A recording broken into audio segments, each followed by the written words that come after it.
Hello दोस्तों, नमस्कार। स्वागत है आपका हमारे यूट्यूब चैनल उत्तराखंड जी के वेरी इजी ट्रिक्स में। तो दोस्तों, यूकेपीएससी का एक लेटेस्ट नोटिफिकेशन आया हुआ है जो कि संबंधित है अपर पीसीएस मेंस एग्जामिनेशन के संबंध में। इस संबंध में दोस्तों हम इससे पिछली वीडियो में भी बात कर चुके हैं, जिसमें कुछ अभ्यर्थियों के द्वारा आयोग पर आरोप लगाए जा रहे थे कि आयोग के द्वारा हिंदी माध्यम और अंग्रेजी माध्यम में सिलेबस अलग अलग दिया गया था। यानी कि कुछ टॉपिक्स ऐसे थे जो कि इंग्लिश माध्यम के सिलेबस में थे और हिंदी माध्यम के सिलेबस में नहीं थे। तो उसी के संबंध में दोस्तों आयोग के द्वारा यह विज्ञप्ति जारी की गई है, उत्तराखंड सम्मिलित राज्य सिविल या प्रवर अधीनस्थ सेवा मुख्य परीक्षा 2024। तो यहाँ पर दोस्तों सबसे पहले मैं आपको विज्ञप्ति के बारे में बताता हूँ। इसके बाद में हम कुछ पॉइंटों के ऊपर बात करेंगे कि आगे क्या हो सकता है। जैसे बहुत सारे अभ्यर्थी ये कह रहे थे कि क्या एग्जाम पोस्टपोन हो सकता है या क्या संभावनाएं इसमें है, सिलेबस परिवर्तित कर दिया गया, कितना समय अभ्यर्थियों को अतिरिक्त दिया भी जाएगा या नहीं दिया जाएगा, सभी चीज़ों के बारे में हम बात करेंगे। और उससे भी एक महत्वपूर्ण चीज़ के बारे में बात करेंगे दोस्तों, जो कि आयोग की अकाउंटेबिलिटी होती है। जो हम पढ़ते हैं कि आयोग की अपनी एक जवाबदेहिता होती है, आयोग उससे कैसे मुखर रहा है, इन सभी चीज़ों के बारे में आज की इस वीडियो में हम बात करने वाले हैं। सबसे पहले तो दोस्तों मैं आपको बता दूं, ये प्रकरण ऐसा है कि आयोग के द्वारा जब अपर पीसीएस का सिलेबस जारी किया गया था, उसमें अंग्रेजी माध्यम और हिंदी माध्यम में मेन सिलेबस में थोड़ा बहुत विसंगति देखी गई है। कुछ टॉपिक्स ऐसे हैं जो आपके इंग्लिश माध्यम के सिलेबस में थे लेकिन हिंदी माध्यम के सिलेबस में नहीं थे, और अभ्यर्थियों के द्वारा लगातार इसके बीच में आवाज़ें उठाई गई, मांग उठाई गई, कई सारे राजनेताओं के बयान भी आए, कई सारे जो हमारे उत्तराखंड के युवा नेता हैं उनके द्वारा भी अपना विरोध प्रदर्शन इस संबंध में किया गया। आयोग से मुलाकात की गई और आयोग को पर्सनली ज्ञापन भी भेजे गए, और उन्हीं ज्ञापन के आधार पर आयोग के द्वारा अपना सिलेबस संशोधन दोस्तों कर दिया गया है। उसी के संबंध में आयोग का यहाँ पर लिखा गया है कि सिविल या प्रवर अधीनस्थ सेवा परीक्षा 2024 विज्ञापन संख्या इतना इतना दिनांक 14 मार्च 2024 में मुख्य परीक्षा के संबंध में उल्लेखित सामान्य अध्ययन के प्रश्न पत्र 2, 3, 4 के पाठ्यक्रम में माननीय आयोग द्वारा प्रदत्त निर्णयानुसार हिंदी और अंग्रेजी संस्करण में विषमता और कतिपय लिपिकीय त्रुटियों का निराकरण किया गया है। आप देखिए दोस्तों, आयोग ने यहाँ पर कितनी बड़ी चीज़ लिख दी है कि विषमता और कतिपय लिपिकीय त्रुटियों का निराकरण। ठीक है, लेकिन दोस्तों यहाँ पर ध्यान देने वाली बात मैं आप लोगों से यही कहूँगा कि अगर अभ्यर्थी अपने हितों के लिए अवेयर नहीं होता, अगर अभ्यर्थी ये बताता नहीं आयोग को कि हिंदी माध्यम में सिलेबस अलग है, अंग्रेजी माध्यम में सिलेबस अलग है, कुछ टॉपिक ऐसे हैं जो कि अंग्रेजी माध्यम के सिलेबस में थे, हिंदी माध्यम के सिलेबस में नहीं है, तो क्या आयोग इसकी रिस्पॉन्सिबिलिटी देता?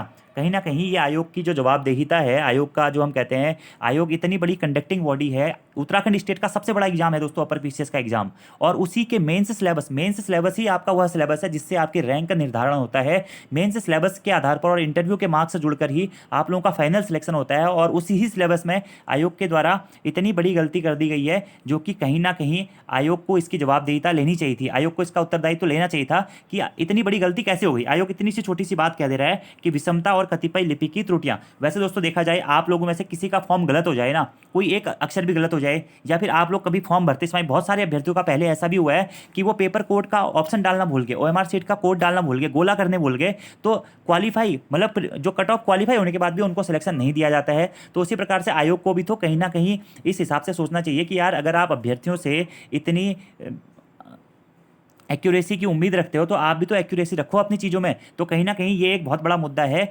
आयोग को इस बारे में सोचना चाहिए था कि हिंदी माध्यम और इंग्लिश माध्यम के सिलेबस में इतनी बड़ी गलती कैसे होगी, और जिस भी कर्मचारी के द्वारा ये सिलेबस बनाया गया था या चेक किया गया था, उनके द्वारा इसको क्रॉस चेक क्यों नहीं किया। ये एक बड़ी सोचने वाली विषय है दोस्तों, और इसीलिए मैंने ये वीडियो भी बनाया हुआ था, आपने देखा होगा कि कुछ दिनों पहले मैंने इस मुद्दे को उठाया हुआ भी था कि कहीं ना कहीं आयोग के द्वारा ये एक बहुत बड़ी गलती है। आप लोग इस बारे में क्या सोचते हैं? आप लोग अपने विचार जरूर दें, क्योंकि अगर आप लोग देखें दोस्तों, अगर आप अभी सिलेबस जो आपका अपडेट हुआ है, देखिए पेपर 2, पेपर 3 और पेपर 4, और इसमें आपके ऐसे टॉपिक्स है ना, आप ये देखिएगा जब आपका मेंस एग्जामिनेशन होगा ना, तो आप ये देखिएगा कि लगभग 100 नंबर के जो क्वेश्चन होंगे ना आपके इन्हीं टॉपिक से आने, जो कि आयोग के द्वारा संशोधित करके दिए गए हैं। तो 100 नंबर कहीं ना कहीं अगर अभ्यर्थी आयोग को सूचित नहीं करता कि इस सिलेबस में ये गलती है, तो आयोग के द्वारा तो एग्जाम पेपर करवा दिया जाना था। पहली बार ऐसा हो रहा है कि आपके एडमिट कार्ड जारी हो चुके हैं एग्जाम के, 16 तारीख से आपका एग्जाम होना है, और आयोग के द्वारा 4 तारीख को नोटिफिकेशन जारी किया जा रहा है, और आयोग ये बता रहा है कि इसके सिलेबस में उसके द्वारा कुछ लिपि की त्रुटियां हो गई थी। तो आयोग के द्वारा इन त्रुटियों को पहले क्यों नहीं आइडेंटिफाई किया गया?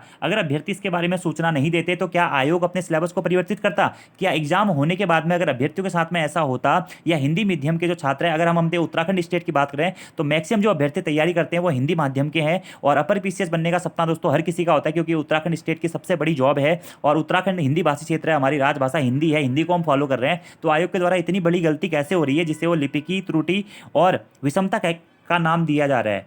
तो दोस्तों ये भी एक सोचने का विषय है। कहीं ना कहीं आयोग को अपनी गलती स्वीकार करनी चाहिए और अभ्यर्थियों को मौका देना चाहिए कुछ तिथि का। ठीक है, और जहाँ तक मुझे लगता है कि जो अभ्यर्थी बार बार मुझसे पूछ भी रहे थे कि क्या सर एग्जाम डेट बढ़ सकती है, तो मैं आप लोगों से यही कहना चाहूँगा कि अभी मेरे हिसाब से दोस्तों आपकी एग्जाम डेट आपकी बढ़नी चाहिए, क्योंकि आपके एडमिट कार्ड आ चुके हैं। एडमिट कार्ड के बाद आयोग के द्वारा अपना सिलेबस परिवर्तित किया जा रहा है और ऐसा कहीं भी नहीं लिखा गया है कि एडमिट कार्ड जारी होने के बाद आयोग अपना नया सिलेबस या सिलेबस में संशोधन कर सकता है। ये आयोग की गलती है, आयोग को ये स्वीकार करनी पड़ेगी और अभ्यर्थियों को एक्स्ट्रा समय दिया जाएगा। हिंदी माध्यम के छात्रों को एक्स्ट्रा समय दिया जाना चाहिए और इसका नोटिफिकेशन आपको आज या कल में देखने को मिल जाएगा। अगर आयोग के द्वारा ऐसा नहीं किया जाता है तो आयोग की ये बहुत बड़ी गलती होगी, ये ब्लंडर मिस्टेक होगी और इसे कोर्ट में भी आप लोग चैलेंज कर सकते हैं, क्योंकि कहीं ना कहीं ये हिंदी माध्यम और अंग्रेजी माध्यम के छात्रों के साथ एक हिसाब से आप ये कह सकते हैं कि पार्सनैलिटी को दिखाता है। ठीक है, अगर इन्हीं टॉपिक से अगर आप लोग देखेंगे मेंस का एग्जाम, अगर आप लोग अगर जिसका भी मेंस आप देखेंगे तो कहीं ना कहीं एक बहुत बड़ा अंतर आपका आ सकता था। और मेंस में आपको पता है कि 40 से 50 नंबर का अंतर आना भी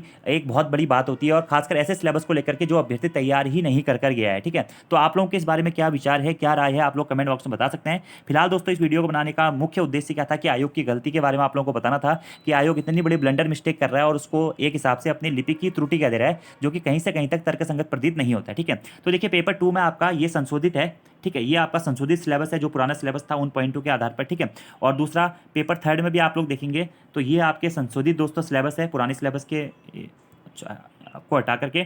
और ऐसे आप लोग एथिक्स वाला पेपर देखेंगे, पेपर 4 जो है आपका, इसमें भी आपके संशोधित बिंदु आप ये देख सकते हैं। एक संशोधित बिंदु ये है, ठीक है, और दूसरा संशोधित बिंदु है एथिक्स के पेपर में आपका ये है। ठीक है, और एथिक्स के पेपर की बात करें तो एथिक्स अपने आप में 200 नंबर का पेपर है और इतने बड़े बिंदु आप देख सकते हैं कि इतना मिसमैच आपके सिलेबस में है। ठीक है, तो इसी के आधार पर आयोग के द्वारा यहाँ पर यह भी कहा गया है कि अतिरिक्त जो विज्ञापन होगा वह शेष शर्तें यथावत रहेंगी, यानी कि पहले के विज्ञापन के हिसाब से आप लोगों का और सिलेबस रहने वाला है। ठीक है, तो फिलहाल जो भी अभ्यर्थी ये पूछ रहे थे कि क्या सर एग्जाम की डेट बढ़ सकती है, देखिए मेरे हिसाब से तो दोस्तों निश्चित ही आपको कुछ समय एक्स्ट्रा दिया जाना चाहिए। अब कितना दिया जाएगा ये आयोग तय करेगा, और इसीलिए आयोग के द्वारा कल अपना ये संशोधित सिलेबस जारी किया गया है। और अगर आयोग डेट जारी नहीं करता है या डेट को आगे नहीं बढ़ाता है तो कहीं ना कहीं ये जो अभ्यर्थी हैं जो तैयारी कर रहे हैं, हिंदी मीडियम वाले छात्र हैं, उनके साथ में अन्याय होगा। तो मैं भी स्पेशली आप लोगों से यही कहना चाहूँगा, आप लोग भी अपनी राय इस मामले में रख सकते हैं, क्योंकि सभी अभ्यर्थियों की राय अलग अलग होगी। लेकिन हिंदी माध्यम और अंग्रेजी माध्यम में और एक मेन्स एग्जाम के लेवल पर इतना बड़ा एग्जाम जो कंडक्टिंग बॉडी हमारी कराती है, उत्तराखंड स्टेट का सबसे बड़ा एग्जाम है,